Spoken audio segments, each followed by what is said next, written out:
Hello mappers! This video covers techniques used in Quake 3, Return to Castle Wolfenstein and Enemy Territory. To follow along and experiment, you can download our Shader Lab tutorial map from ModDB and RealRTCW's Steam workshop. It includes all the necessary files. Let's start with the basics, and as you probably know, a shader can consist of two layers. Here's an example. The game engine processes this shader script sequentially from top to bottom, just as we humans read text. This is crucial for mappers to understand because it means that shader layers are always applied in this specific order. In our example, the blue layer is applied first, followed by the orange layer on top. Here we would also like to remind you that a shader can have 3, 4 or even more layers. But in this video we'll work with 2 layers to make things easier to understand. Notice that the second orange layer lacks any special scripting commands in this specific example on screen. It's simply an image without additional instructions. So in essence, there's nothing here to make it transparent. And let's see how this translates in-game. As you can see, the surface is entirely orange because the second layer, the orange layer, is solid, opaque, and completely obscures the first, the blue layer. And today we're going to focus on that second orange layer. We're going to discuss how to control transparency in the second orange layer. And by the end of this video, you'll know 2 methods. Creating constant transparency. This is a quick and easy method that works perfectly when you want uniform transparency across an entire surface.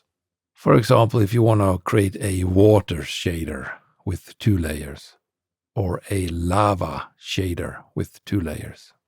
Secondly, using volume brushes.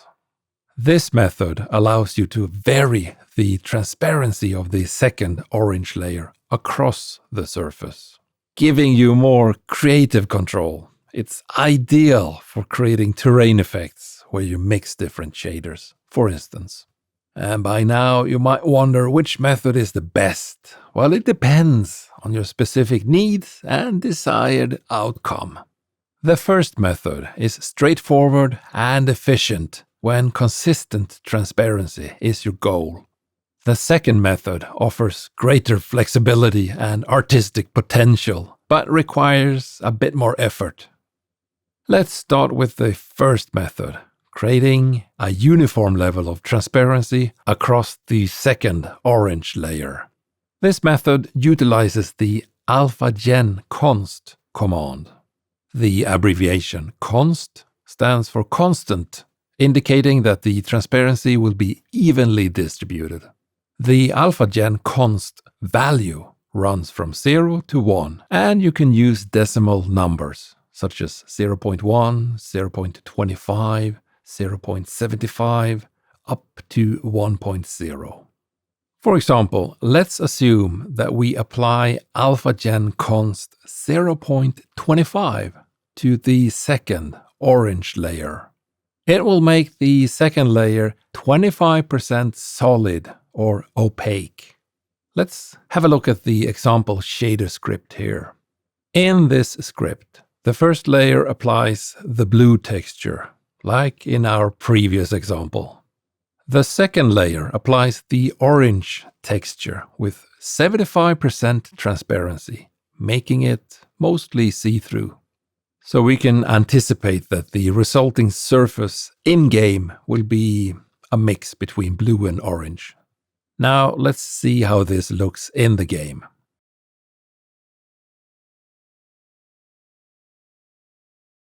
As you can see, the surface is not entirely orange anymore. Let's change the AlphaGen const value to 0.75. The first layer, the blue layer, remains as it is. In fact, we never change it in this video. We only manipulate the second orange layer. Let's go in-game to see how this translates.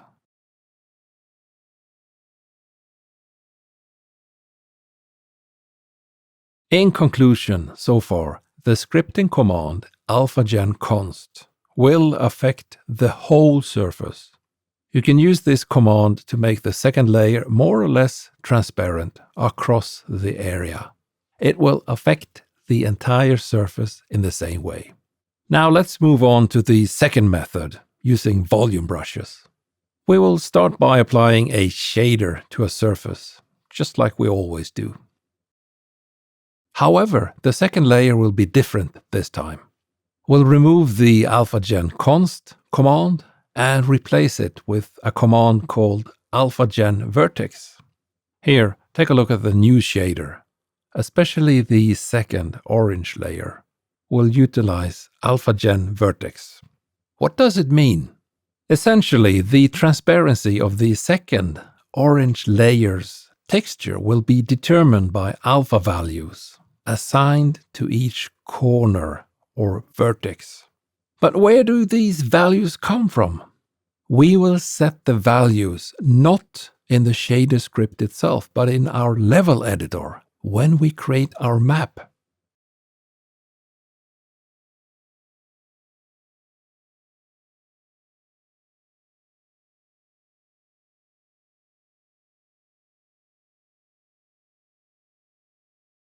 This is the key distinction from the previous example with AlphaGen const, where we hard-coded the alpha value directly into the shader script.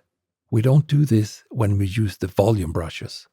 Now let's talk about the actual volume brushes that we use in the level editor to control these corner or vertex alpha values. Think of these volume brushes as invisible zones that we can strategically place within our map. These volume brushes don't show up in the game, but they have a powerful effect behind the scenes. When we position a volume brush over a corner, an edge, or even an entire surface, it influences the properties of the textures within its volume. And in our case, we're focusing on transparency. We define these volume brushes using a special scripting command called Q3map_AlphaMod. By specifying an alpha value with Q3map_AlphaMod set, we can precisely control the transparency of the second layer's texture within that brush volume. For example, if we use the AlphaMod set value 0.0, we're making the affected vertices or corners completely transparent for the second layer, like they're not even there. It's like creating a window in the second layer. On the flip side, an AlphaMod set value of 1.0 make those corners or vertices completely blocking the first blue layer underneath. Let's look at a practical example of a volume brush shader script. You can call your shader whatever you want. In this example, I decided to call it secondary texture 0% solid. The lines starting with the QER_ are only relevant for our level editor, so we can skip those for now. The key here is the Q3map_AlphaMod commands. The first one, the AlphaMod volume command, tells the game engine that we want this shader to affect an entire volume and not just a single surface.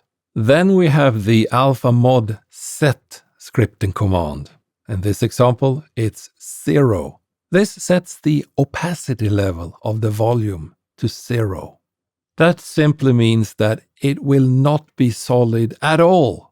Any corner or vertex inside this volume will be completely transparent, like a ghost. We also have a few surface parm commands. These are just extra instructions telling the game engine that this surface shouldn't be drawn, shouldn't have any collision, or shouldn't block the visibility of objects behind it. Think of it like making the volume even more ghost-like. Not only is it invisible, but you can walk right through it. This shader script make the affected corners or vertices completely transparent within the volume of the brush. Alright, let's jump into our level editor and see these shaders in action. Here's the first shader, called Surface 1.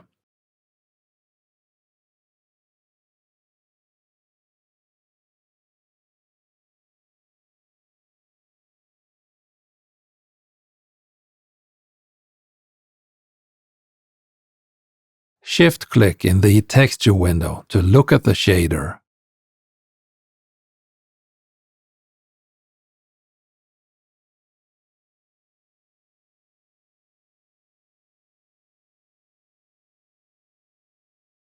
In-game, it looks like an ordinary shader. Now, let's go back to the editor. Let's create a volume brush using our secondary texture 0% solid shader.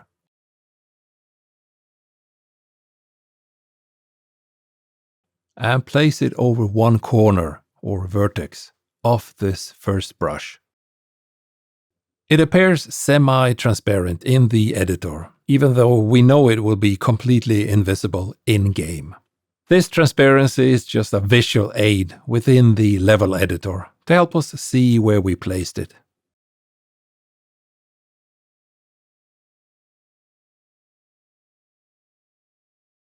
Let's compile and jump into the game.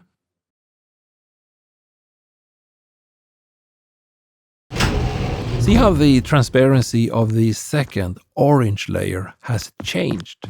It's still the same orange texture in that second layer, but it's like we cut out a section, revealing the first blue layer behind it. This is because we placed a volume brush over that corner or vertex with the AlphaMod set value of 0. Let's try an AlphaMod set value of 0.25. Remember, this volume brush has no collision and it's invisible, so when we're playing the game, we can walk right through it. It's purely a visual tool that you use in the editor for manipulating the transparency of the corner or vertex.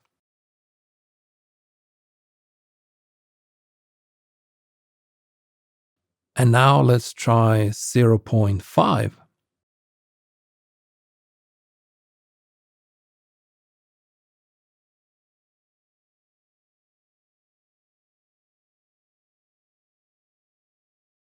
To recap, we covered two methods for controlling the second layer's transparency, using constant transparency with the AlphaGen const command and using volume brushes with the AlphaMod command. Both methods allow you to create dynamic and realistic environments in your maps, regardless if you're creating maps for Quake 3, Return to Castle Wolfenstein, or Wolfenstein Enemy Territory. We encourage you to practice these techniques and experiment with different settings to see what effects you can create. Me and my mapping friends, Kimon and Vikpas, put together this video where we have dived into shader layering. Please visit their YouTube channels and subscribe to them as well. Thanks again for watching. We're doing this for you and your support means a lot. All the best.